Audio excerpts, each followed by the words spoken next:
शुक्रिया। इतनी गर्मी में जो लोग मंच के नीचे हैं, मैं भी आप ही की तरह मंच के नीचे था और बहुत शानदार मौका है। आपको लगेगा कि ये सिर्फ एक बैठक है, तो नहीं है। मैं एक मामूली सा पत्रकार हूँ, यूट्यूब चैनल चलाता हूँ, पहले टीवी में नौकरी करता था, नौकरी छोड़ दी क्योंकि इस देश में जो लोग मंच पर हैं उन तमाम महानुभाव सबको मेरे तरफ से जय भीम नमो बुद्धाय।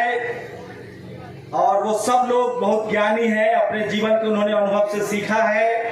वो तमाम लोग हैं, वो सब आपके सामने गुफ्तगू भी होंगे। मैं 5 मिनट का समय लूंगा और भंते जी का आशीर्वाद है मेरे ऊपर, उनकी कृपा दृष्टि करुणा है और मैं मीडिया का छात्र हूं तो उसी लिहाज से बात करूंगा।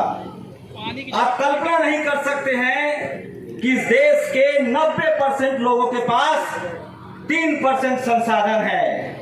आज के डेट में इस देश का जिसको हम बहुजन समाज कहते हैं, जो किसान जातियां हैं, कुछ लोगों को लगता होगा SC ST OBC हैं, उनके पास जमीनें नहीं हैं, लेकिन जिनके पास थोड़ी बहुत जमीनें हैं उनका भी शोषण होता है और वही मैं आपको बताने की कोशिश करूंगा।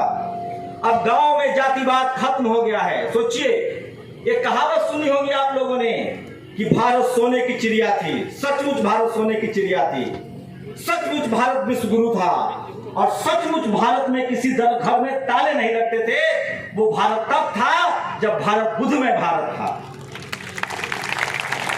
तथागत बुद्ध कोई पहले बुद्ध नहीं थे। तथागत बुद्ध को हम भगवान बुद्ध इसलिए कहते हैं कि वो हमारे आपकी तरह एक इंसान के तौर पे पैदा हुए और उन्हें दुनिया को ज्ञान दिया, सत्य अहिंसा के मार्ग पर चलने के लिए कहा, इसलिए उनके नाम के साथ हमने भगवान लगाया।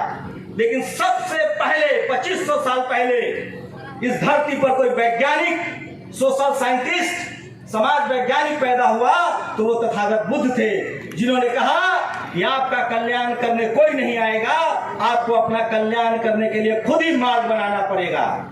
मैं रास्ता बता सकता हूं, चलना आपको पड़ेगा। तो अगर आप भगवान बुद्ध की पूजा इसलिए करते हैं कि वो कोई पैसा, जमीन, संपत्ति दे देंगे, तो मेरे हिसाब से जितना मैंने बुद्धिज्म को पढ़ा है, आप गलतफहमी में है। बुद्ध ने कहा है कि जिस दिशा में आप प्रयास करोगे, जिस दिशा में सोचोगे, उसी दिशा में आपको सफलता मिलेगी और हर सफलता के लिए आप खुद जिम्मेदार हैं, लेकिन उसके लिए आपको माहौल और वातावरण बनाना पड़ेगा। आज न तो हमारे बीच बाबा साहब आएंगे, न तथागत बुद्ध आएंगे, लेकिन उनके विचार हमारे साथ है।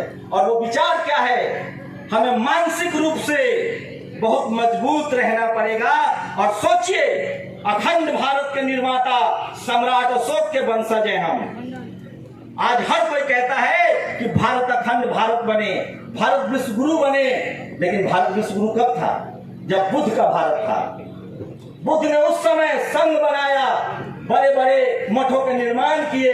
धरती के नीचे जहां भी खुदाई करेंगे तो आपके बौद्ध मठ मिलेंगे, बौद्ध विहार मिलेंगे। आप लोग कभी सोचते हैं कि जो इस देश के मूल निवासी थे, जो इस देश के बिजनेसमैन थे, जो इस देश के किसान थे, वो मजदूर कैसे बन गए? उसकी वजह थी हमारी सांस्कृतिक विरासत का खो जाना। हमने बुद्ध को भूल गए, हम धर्म को छोड़ दिया, हम अपने भाईचारा से अलग हो गए और हमें सांस्कृतिक रूप से गुलाम बना दिया गया। और उसी गुलामी को बाबा साहेब ने 1956 में, 1950 में संविधान देकर और 1956 में धर्म का रास्ता बताकर हमें फिर से उसी रास्ते पर लाने का कोशिश किया है। अगर आपको कोई कहता है कि ये किसी एक जाति का धर्म है, विचार है, तो वो आपको ठग रहा है। वो इस देश के मूल निवासियों का धर्म है और हम लोग दया, करुणा, भाईचारा, वो तमाम पशु पक्षी जो मानवीय गुणों से भरपूर थे, जो मानव के दोस्त थे, उनको बचाने का बुद्ध ने अभियान चलाया था। तो आपके सांस्कृतिक विरासत, कल्चरल जो डाइवर्सिटी है, उसको हड़प लिया गया है। और भंते सुमित रतन जी का मैं बहुत बहुत साधुवाद करता हूं कि आज के दौर में जब बोलने पर ताला है, चारों तरफ डर है, चुप्पी है, एक भंते अपने सांस्कृतिक, सामाजिक, राजनीतिक और आर्थिक अधिकार के लिए रात दोपहर के 3 बजे और रात के 2 बजे संघर्षरत है। उनके लिए एक बार ताली बजा के स्वागत कीजिए। आपको गोरखपुर से सीखना पड़ेगा, इसी गोरखपुर से सीखना पड़ेगा। आपको कहां जाने के लिए कहा जा रहा है और लोग संसद जा रहे हैं। आपकी ताकत संसद में है, संविधान में है, किताबों में है। और भंते सुमित रतन जी जैसे लोग जिस दिन हमारे भंते घरों से निकलकर सांस्कृतिक, राजनीतिक और आर्थिक बदलाव के लिए कोशिश करेंगे, तभी हमारा बदलाव होगा। और एक बात और सुन लीजिए आप लोग, बिना टीवी अखबार के आपके नेता 1-2 बार गलती से सत्ता में आ जाते हैं, सत्ता बनाए नहीं रख सकते हैं। तो ये सांस्कृतिक विरासत, राजनीतिक विरासत और आर्थिक विरासत की लड़ाई है। इसलिए धम्म की तरफ बढ़िए, बुद्ध के विचारों को अपनाइए। और कोई गैर नहीं है, कोई दुश्मन नहीं है। हम सब अहिंसा के मानने वाले लोग हैं, धम्म को मानने वाले लोग हैं, इंसानियत को मानने वाले लोग हैं, पशु पक्षी नदी नाला से प्यार करने वाले लोग हैं। लेकिन हमें दुख तब होता है जब हम लोगों को मजदूर, लाचार और बेबस बना दिया गया है। आज बहुजन समाज का आदमी कलेक्टर हो, मंत्री हो, एसपी हो, डीएम हो, उनसे बात पूछिए जाकर। अब जातिवाद गांव में नहीं है, जातिवाद गांव में खत्म हो गया है। किसी मजदूर को नहीं मार सकते हैं, और जो गांव में जातिवाद कर रहा है उसको सजा हो रही है। अब जो जातिवाद है वो media, judiciary, college, university, bureaucracy, business, powers, sports, film, जहां पैसे का स्रोत है वहां जातिवाद है। और अब बहुजन समाज के पढ़े लिखे लोग जातिवाद के शिकार हो रहे हैं। हम जब तक अपने धम्म के रास्ते पर, बाबा साहब ने सारे प्रयोग किए और अंत में उन्होंने अपनी किताब लिखी, बुद्ध एंड धम्मा। क्यों लिखा उन्होंने लास्ट में वो किताब? क्यों 1956 में उनका सबसे बड़ी रैली हुई, धम्म की तरफ चलो। भारत में जब तक हम लोग अपने सांस्कृतिक विरासत की तरफ नहीं लौटेंगे, हमारा राजनीतिक विरासत, सामाजिक विरासत नहीं मिल सकता है। हम आर्थिक रूप से सुदृढ़ नहीं होंगे। और उसका रास्ता है बौद्ध धम्म का रास्ता।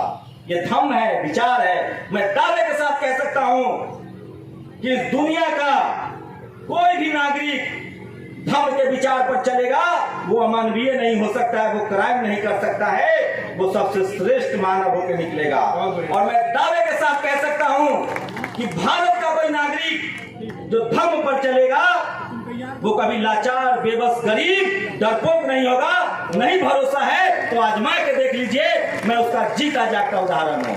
एक गरीब, लाचार, बेबस किसान के घर पैदा हुआ, मजदूर के घर पैदा हुआ, एजुकेशन ली, और जब धम्म के विचारों को समझा तो आपके सामने बोल रहा हूं। उससे तथागत बुद्ध और बाबा साहब अम्बेडकर, फूले पेरियार, तमाम महापुरुषों के विचारों को आत्मसात कीजिए, आगे बढ़िए। और कबीर की तरह, इसी बनारस में कबीर थे, कबीर की तरह आंख में आंख डालकर बात करना शुरू कर दीजिए। आपका डर उसी दिन से निकल जाएगा और आप सम्मान की जिंदगी जीने लगेंगे।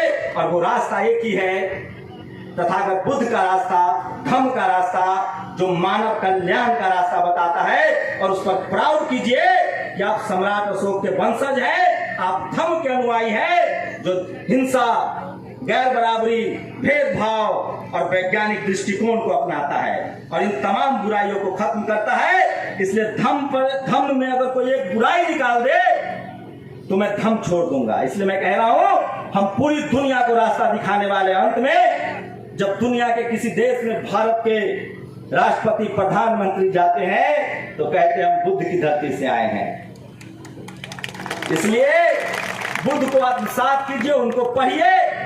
उनके पढ़ने से, उनके रास्ते पर चलने से आपकी बीमारी, आपकी गरीबी, आपकी अशिक्षा, आपकी लाचारी, आपकी बेबसी और आपका डर खत्म होगा।